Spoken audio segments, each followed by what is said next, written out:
investigation, do they do it per project basis? Halimbawa, do they focus on one project and then move from there to see the corruption from there? Because it's very difficult to approach it from a nationwide basis. You don't know who to hold accountable.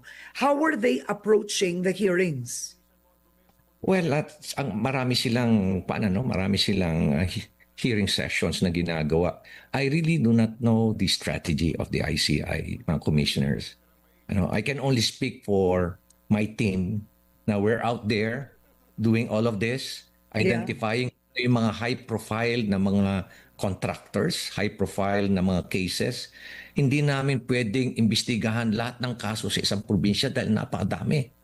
At this is nationwide. So ang ginagawa namin, ito yung mga imbestigahan lang muna natin per province kasi ito yung mga targets natin na high-profile na mga contractors.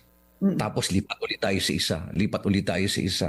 Para at least makover natin itong mga high-profile contractors. May file na kagad natin yung kaso.